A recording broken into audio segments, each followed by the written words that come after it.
Hey guys, welcome back to the next episode of The Legend of Zelda the Minish Cap. In the last episode, we defeated the Deepwood Shrine and obtained the Earth Element. In this episode, we will be heading back towards Minish Village to go talk to the Minish Elder. And then we'll be heading back towards Castletown and doing a bunch of side quest stuff there. So let's get on then. And there's actually something I remembered kind of practicing a little bit before on my own. If you go over here by the Abbey, there's actually a heart piece over here. You're gonna want to pick that up. So, now that that's done, we don't have to worry about it anymore. Let's head over and talk with the Minish Elder. Oh, we're almost there. Alright. Let's see what he has to say now that we got the element. So, you have found the Earth Element. You are blessed with much courage and strength for one so young. If your conviction holds strong, head to Mount Cornell. There you will find a man named Malari. Among all the Minish, there is no one more able to repair your sword. If you ask him, he will surely reforge the broken Picori blade. I shall send word to him in advance. Travel safely. You are brave, but there are many evils now in the world. Of course, the old man shuffled. At least he's not as slow as somebody else we know. Leave through this door here. It will take you out of the forest quickly. Great Elder, we are in your debt. We shall head for Mount Cornell at once. Alright, so now we know our next destination. We are head to Mount Cornell. Unfortunately, of all the stuff that we have to do within Castletown, we will not be heading to Mount Cornell in this episode. Or maybe we will, I don't quite know yet. But you're going to want to go into this Minish house to talk to this Minish here. Green clothes and a mystical hat? Sir, would you by chance be Link, the one who found the Earth Element? Wow, word travels fast. Surely you are. I have heard so many tales about you. I am Ballari, researcher of antiquities. I am also, well, a bit of an inventor. You won't be able to get back to town due to all the debris. Here, I have something that might come in handy. And he gives you a bomb bag. And it has 10 bombs in it. Now you can blow up lots of stuff. You will need this, like he said, to get back to town because there's a whole bunch of... Oh, well. I forgot. You gotta come over here and grow first. You will need it to get back into town because of all the debris that's blocking the way. So, these statues here are actually important. If you come across one, you're gonna want to check it. Well, the sacred power, we grant you the power of wind. And it blows up. Whoa, it blew up? Hey kid, look at where that stone used to be. There's some strange symbol on the ground. Yes, of course. Why, that must be... Well, I haven't the foggiest, to be honest. That will come into play much later. Much, much later, actually. So, there's nothing we can do up here as of right now. So we're just gonna head down here and pull out our bombs and blow it up. Alright, and then we're back out of Minish Woods. So I made the mistake last episode of saying these mushrooms were only in Minish dungeons. I realized it later as I was playing through on my own. That they appear as you're an adult as well. So, there we go. There's a bunch of little extra stuff you can pick up along here. That Minish house is not important at this point in time, so don't even bother going into it. And we got another bombable wall. Inside, we have a chest with more mysterious shells. Oh, okay, so I actually did some research in between the last episode and this episode. Great. I will have to do the side quest with the mysterious shells if I want to 100% the game, because, well, I'll show you when we get to Castletown, because there's something actually unique involved with it that I would like to show off. So those were pea hats, and then there's the guys hiding in the bush. This is a bomb. Pick up, whatever. And we could blow this up, and then we can get back to where we were before, when we first entered Minish Woods. I'm just blow it up because you probably should blow it up. And I get another mysterious shell for it. But if we go this way, we'll make our way towards South Hyrule Field. Let's see. Octorox. Down here, there is another one of those strange statues that you're going to want to blow up. Holder of the Sacred Power against the Power of Winds. Ezlo says, hey, that stone obelisk crumbled. And there's another of those marks. You know, no matter how many times they see that happen, it still rattles me. And he'll say that every time you activate one from now on until you figure out what they're supposed to do. So, is there anything else I needed to do? Yes, there is. Okay. Don't know if there's something over here though. Die. Oh, this is important for later. Don't forget it. It's actually reminiscent sort of A Link to the Past. If we go up here and around. Oh, look at all the treasures all over the place. Hey, okay. Hope if I could roll straight. Over this way, down these stairs, is another bombable wall. Blow it up. And we wait. And inside, there are some fairies here.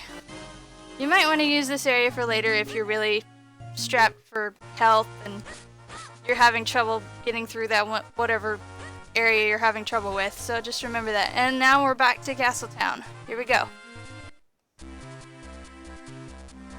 And as soon as we get into Castletown, we get stopped.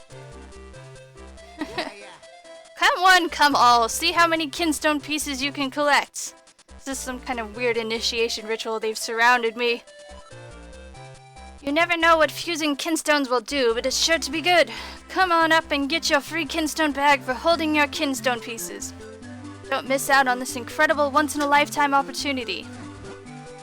Yes, you're here for your free Kinstone bag, aren't you? That's right. Maybe you didn't hear me, but they're free for all kids right now. And we got a Kinstone bag. This is important for a bunch of side quest stuff later. I'm going to have to figure out how I'm going to want to handle this because it's a little bit complicated. I'll explain it in just a little bit. Now you got a Kinstone bag and now you can carry Kinstone pieces. Start to view its contents from the quest status screen. This is how fusing Kinstones works. Fitting two Kinstone pieces together is called Kinstone fusion. If you get two pieces to fit perfectly, great happiness will come your way. I'll put a Kinstone piece in your Kinstone bag so you can give it a try. Anyone who's ready and willing to fuse Kinstones will look like I do right now. When you see that look in their eyes, that's when you press L. Use the control pad to choose a Kinstone piece and press A to try fusing it. Did you catch all of that? Yes, I did. And stand in front of me and press L so we can fuse Kinstones. And so then you press L when you have the option to speak to somebody. Yes, that's it. Press L. Then you can see the Kinstone screen. And this guy is the weird hurdy-gurdy man, but this is the Kinstone screen. On the left are the Kinstone pieces you have. In the center is where his Kinstone piece is. So you just simply press A and fuse the Kinstone pieces. But they have to match, of course. And maybe something good will happen.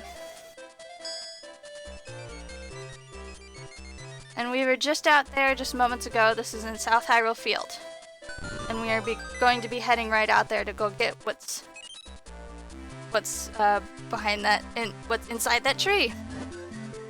Perfect fit. That means we're both due for a little happiness. See ya. And then they all leave. Some strange children. But let's go out and go get that thing that's in the tree down there.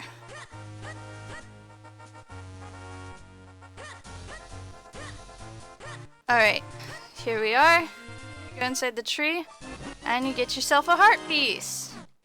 Alright, let's go back to Castletown. So, all over Castletown now, there are people that you can fuse Kinstone pieces with. At this point in time, there are 22 Kinstone fusions you can make, but there are more people, if I remember remembering this correctly, there are more people that can fuse than the number of Kinstone fusions you can make. So that means there are some people who will fuse and some people who will not at certain times. For example, these shopkeepers right here are finicky fusers. Like this guy, he doesn't want to fuse right now. But if I were to go into a house and come back out, he might want to fuse. And this guy, you can see he can fuse right now. But if I leave and come back, he might not want to fuse. So I might have to devote an entire episode to Kinstone fusion because it's a little bit troublesome. So the next thing you're going to want to do here in Castletown is to clean up the stall here. That will be important for something later, so make sure you do it. So I believe I have enough rupees. So you're going to want to come in here and get the bigger wallet as well. I believe it's, yeah, 80 rupees. I have enough. Good. And let's buy it. Got a big wallet. I can carry more rupees. Much obliged, good lad. Please do not hesitate to stop by again. I'm going to put up an annotation here because I don't remember exactly how much, how much it expands your rupee wallet to. So keep a lookout for that. Oh, this person wants to fuse. I believe she is finicky as well. But I will devote an entire episode to Kinstone fusion. That actually might be either next episode or the episode after we beat the next dungeon. So we'll see how it works. We'll end up getting more Kinstone fusions if I go to the area after the next dungeon, head towards there. But anyway, so this is the place that I wanted to talk about in terms of the mysterious shells. So if you go in here, there is a phonograph over there, a bunch of treasure chests, and a heart piece. So that's another reason why I would have to do all the stuff with the mysterious shells, because I would not be able to 100% the game if I did not. So, I won't spoil just yet what the mysterious shells do. They do something on that side of Castletown, but we'll get there eventually, and it takes a lot because you can't get in through this side. The door is shut. We can't open it from this side. So, once we get everything of what was required for the mysterious shells, we'll do that. Okay, what else did I need to do? To move on towards the next area, we are going to want to go down here. This guy makes me laugh every time I read his dialogue, so I'm going to try to be serious about this. I am Swiftblade, finest swordsman in all of Hyrule. If you train with me, I guarantee you will increase your skill dramatically. So, would you like to train here? Yes, I would. We shall start with the most basic of all techniques. I shall teach you the spin attack. First, press and hold your sword button. Second, build up enough power. Third, release your destructive might. That's all, young swordsman. Do you understand? Yes, I do. Haha, very good. You are a very quick student. But one must feel the technique, not just hear about it. That's why I will now possess your body so as to demonstrate the technique. I call this the Swiftblade Switcheroo technique of training. Watch this. Switch. Roo. Okay, that's a little different. I'm going to talk about that in just a minute. Phew! Now you must try it yourself. Press and hold your sword button, build up enough power, then release your destructive might. That's all there is to it. So you press and hold. It's the same thing you do in all 2D Zelda games. Yes, fine work. You're a quick study. I will now give you this tiger scroll. If you ever forget this technique, you can review it with this scroll. You may view it anytime from the yeah, okay.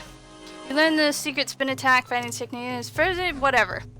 Okay, so the reason why I said that was a little bit different there is I realized that the actual cartridge that I have, yes, I'm emulating this. I kind of have no choice. I don't have a Game Boy player. The actual cartridge that I have does not have, it has several dialogue changes. For example, and I think we'll talk about this here since we're almost done here in Castletown. During the sword the ceremony at the end of the tournament, when Vati breaks open the chest, he goes to look into the chest and he's like, it's empty, there was nothing in there but those monsters. In the cartridge that I have, he says there's nothing in there but a rabble of monsters. There's another dialogue change when you're talking to the king. Oh, hi, postman. There's another dialogue change when you're talking to the king, and Master Smith, like when the king asks if anybody knows anything about the Picori, Master Smith is like, Picori, you mean those thumb-sized imps from the fairy tales? I don't remember exactly what he said on my cartridge, but he said something different. And then obviously this was different. With the sword, the Swiftblade guy. Can I speak, please? He said switcheroo here on my cartridge. He says possession, whatever is the Swiftblade possession technique, whatever. So it's kind of interesting. I would like to know what version this ROM is that I'm playing on, and what version of the actual cartridge that I have is. It'd be kind of interesting to know. So this is where we need to go to move on. This guy will not let you out. Whatever you do, he's kind of like several other soldiers, like Majora's Mask. They won't let you out of town until you talk to them or show that you have a sword when you're human, whatever. So it says, ho! So you've learned the spin attack. It's still dangerous, but maybe you can handle it. Well, let's see how you do. Show me that spin attack. So you back up, you show him the spin attack. Okay. Yeah, that's the one. But there are monsters out there, kid. You just make sure you're careful. Okay, postman. Whatever. Okay, so out here in Trilby Highlands, I ended up not looking up the names. Ow. Oh, stop it! Wow. So, Let's Play Curse much? I believe those guys are called Keatons. There might be something a little bit more than that, so as always there will be an annotation. I'm going to pause for a moment here and clear out all the rocks, so we can gather some rupees. We'll need a few rupees here in a moment, so I will see you in just a moment. Okay, so there was only like 1 rupee there, I guess, but there'll be more rupees for us to pick up later on ahead. Alright, I think I'm going to end it off here. In the next episode, we will be taking on Mount Cornell's base and working our way up Mount Cornell. If you like this episode, please leave it a like. And if you would like to see more, please subscribe. Thank you guys so much for watching, and I will see you guys next time. Goodbye!